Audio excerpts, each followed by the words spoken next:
ទៅដាច់មួយហ្នឹងហ៎ចាយកពីគាត់ទៅ3បាច់មកចាគឺចេញកូនហើយយកត្រីងាប់1គីឡូជ័យយោជាបកបសាសមានជ័យ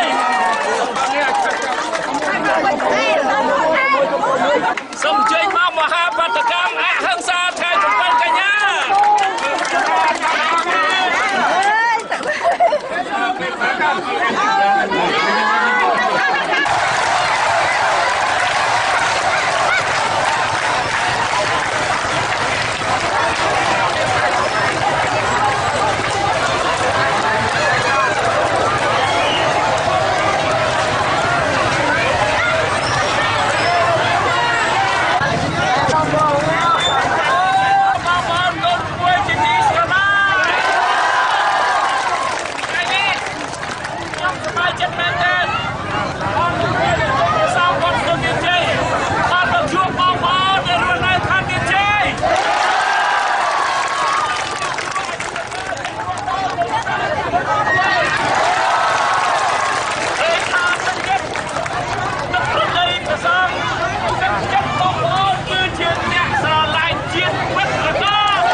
តាមរយៈអហិង្សាគឺថ្លៃថ្នូរអត់មានបាក់ទឹកជាមួយនរណាវាចាក៏អត់បាក់ទឹកអកម្មកិរិយាទុកលើក៏អត់បាក់ទឹកតែយើងប្រមូលផ្ដុំគ្នាដោយស្ងាត់ស្ងៀមតែសូមឲ្យប្រជារាស្ត្រអញ្ជើញមកឲ្យច្រើនកង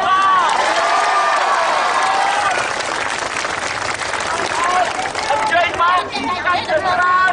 ជោគជ័យរបស់យើង